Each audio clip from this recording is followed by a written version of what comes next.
How to gain 3 to 4 kilos of muscle in 12 weeks. So there's quite a few things to consider, and we have a couple of what we're going to talk about. So, of course, trainings, like and metrics, training program, nutrition supplementation, and expectations for it. So tracking and metrics. So as any kind of goal, we want to keep a track on what's going on. So first of all, the most important one, I would say, progress photos. So we want to see visuals, how the aesthetics changes with the client uh, from week to week or every fortnightly basis. Girth measurements, which can gives us and if we might not see much from if we might not see much from the photos, we can definitely can see more of what is happening throughout the girth measurements. The skin folds can be done as well, which will also use a bit more like our if we are building if the site is growing, so we can check if is it actually more of a muscle or we're going to the fat spillover a little bit and wait to see like how we are progressing throughout the week as we're gonna talk a bit more.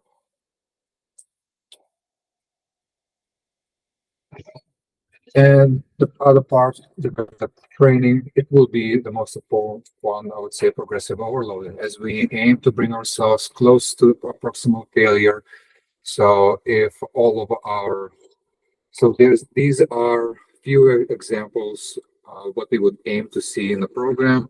Let's say if we see in the program, if somebody weighs 60 kilos, you can see like if 60 kilos and his repetition range is 5 to 8, and all of them was 8, 8, 8, 8. So that clearly the weight was too light for us, and we could have left. So as in here is an example, let's say, for example, we started with 62.5, we did 8 reps, and then, okay, we started to increase, and we started to see a drop off. So that's what one of the examples what we want to see, or when we already see a drop off on our first one. If we start to see more when it's let's say 65, and we start to see 5 reps on the first one, probably the weight is a little bit too much.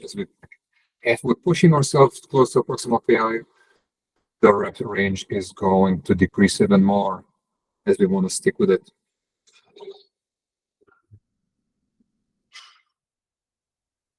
Expectations. One, so expectations of the program. So we want to complete the program in terms of like track how we're progressing with examples that was mentioned before.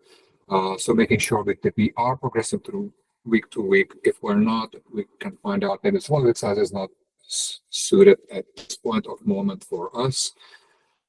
And yeah, and adhere to nutrition. So as nutrition recommendations, we want to have place ourselves a little more surplus, so to more into surplus to allow to create more favorable environment for to gain more muscle, because the body it does not want to grow muscle. So we want to really nail that down and to create the most favorable environment to do so. And also, yep, when increasing weight, yep. So we want to see from 0.3 to 0.5 of body weight increase throughout the week. So that would give us a metric to follow.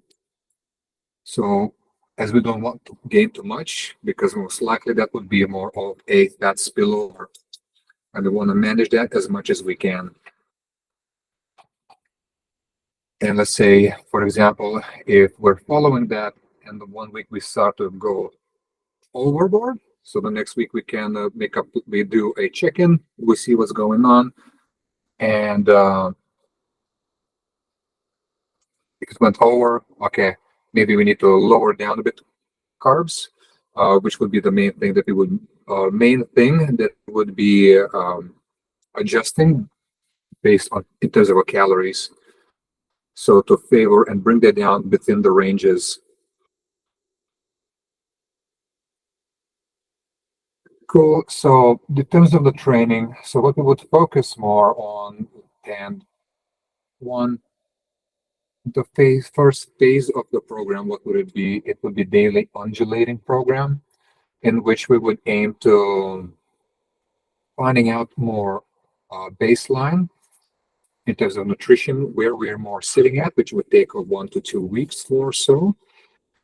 So as this program has a bit less variables, so just nice, easy to follow, so more consistent, and that which would be lasted in the program itself.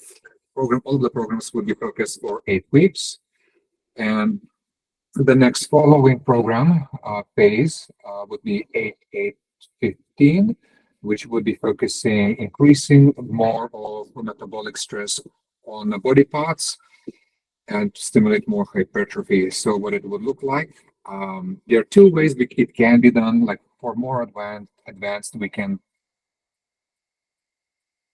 I will be working forth and back with this. So for daily undulating, we covered. Pretty straightforward, pretty simple. As we started to talk about a bit more 8-8-15. So what it would look like. So it's going to be triceps for the same muscle group. So that's what I was about. More for advanced, we can keep the same muscle group, and yeah. So keeping it for the 2 exercises, keeping it on a lower rep range, and selecting the exercise a bit more less safer option, so we can push out more throughout the reps. While on a B series, B tricep, we can choose more opposing muscle group. For more beginners, intermediate ones, we can choose more. We can select more. So when A1 would be the chest, for example, A2 would be more back, then A3 would be more on, again, chest. So that way we would give a little bit more time for rest for the muscle group to recover and potentially push harder, potentially heavier, which can then it would be same thing with B series. Just coming back to the daily undulating program, what it would look like, as it would be all straight sets, and the rep ranges based on how many times per week the client is doing. It would be more based on how many times the client would be doing. It would be depend on what ranges would be there in the program. What that would look like if the client is training 6 times, then it would be more of, let's say, for example, posterior or anterior, just for example. And in those 2 days, 2 days would be 5 to 8 reps. The other 2 days, it would be 8 to 12. The other 2 days, 12 to 15. While if we have a person who trains 4 times, then it would be 5 to 8. And then we can choose the following ones would be choosing from 12 to 15. And let's go back a bit. And there we go, and then the third phase, it would be more post-exhaustion method, where we would aim to still like focusing on stimulating the muscle. Potentially, we can introduce more other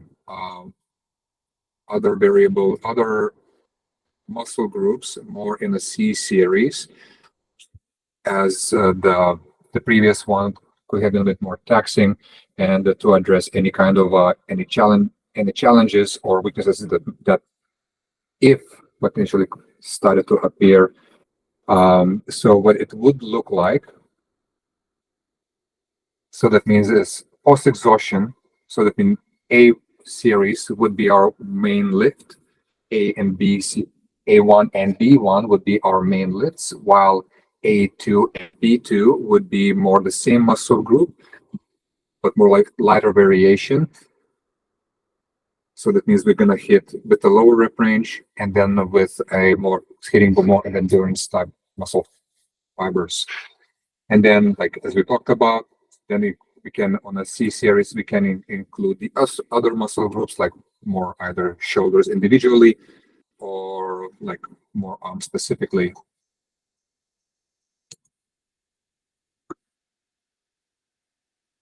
Nutrition. So as we talked about, aiming to establish moral baseline within 1 to 2 weeks, and yeah, it's more of a recap of what we talked on the second, and more of suggested supplementation, more so one creatine that would help potentially creatine also with the increase in water consumption would help to will help to potentially improve a bit more performance as well. More fish oils would help more utilize the fat the fat within the body as a fuel source and managing the fat spillover. Magnesium to improving also muscle hypertrophy as well as managing more recovery and energy production. And zinc would be more as well for as it helps with hormone production, also would help in well, from what I know, increase in production of testosterone and also managing um, estrogen levels.